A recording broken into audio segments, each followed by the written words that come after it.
Hello students, welcome back. Continue with our chapter number 21, Comprehension.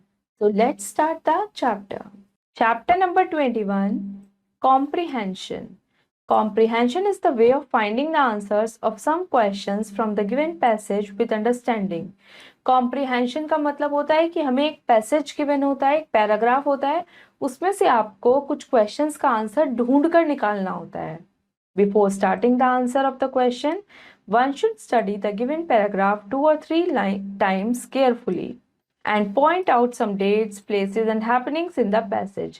किसी भी comprehension के questions का आंसर्स लिखने से पहले हमें उस पैसेज को 2 से 3 बार पढ़ना चाहिए और उसके जो भी इंपॉर्टेंट पॉइंट्स हमें लगते हैं, कोई डेट उसमें मेंशन है, कोई जगह का नाम या कोई हैपनिंग, उसको हमें मतलब अच्छे से पॉइंट आउट कर लेना चाहिए या अंडरलाइन कर लेना चाहिए. When we answer a question, we must take care that the tense of the asked question is not changed. जब भी हम किसी क्वेश्चन का आंसर लिखते हैं तो जिस टेंस में क्वेश्चन पूछा है हमें आंसर भी सेम टेंस में देना चाहिए. Read the following passage carefully. अब एक पैसेज यहाँ पे गिवन है, उसे पढ़ते हैं ध्यान से. One day a fox said to a cat, I am very clever. I know many ways of dodging my enemies.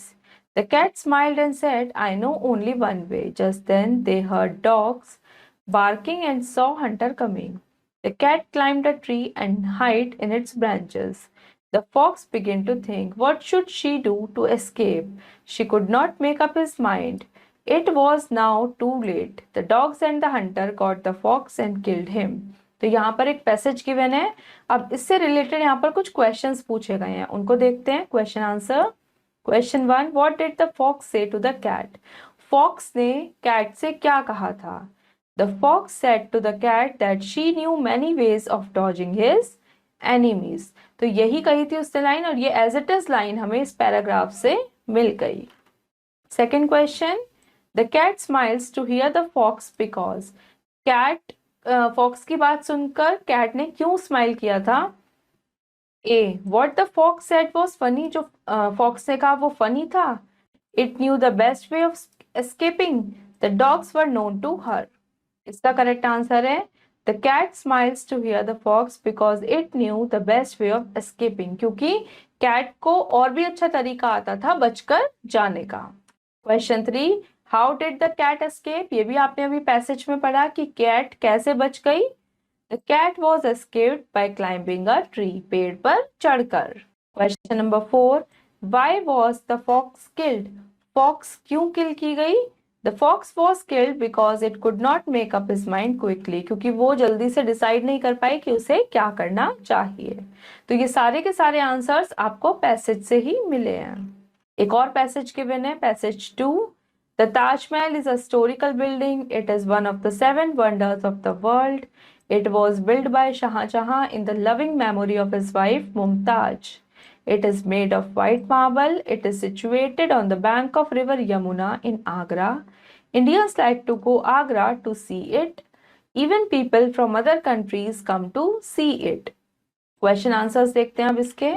Which historical building is regarded as one of the 7 wonders? कौन सी historical building की यहाँ पर बात की गई है जिसे 7 wonders में से एक कहा गया है. Taj Mahal. The Taj Mahal is one of the 7 wonders of the world. Who built it. किसने बनाया था इसको, ये भी मेंशन है यहाँ पर. Shah Jahan built it. Question 3, why did he build it. उसने इसको क्यों बनाया था. He build it in the loving memory of his wife Mumtaz. अपनी वाइफ की याद में. Where is it situated. ये कहाँ पर है. It is situated on the bank of the river Yamuna in Agra. ये आंसर भी आपको पैसेज में ही मिल जाएगा. Do people from other countries come to see it. क्या दूर दूर से देशों से लोग इसे देखने आते हैं. Yes, the people from other countries come to see it. Now it's time to answer. यहाँ पर भी आपको एक पैराग्राफ गिवन है.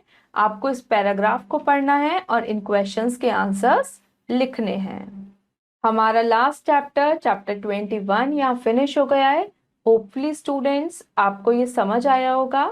अब हम मिलेंगे अपनी नेक्स्ट वीडियो में. Thank you and have a nice day.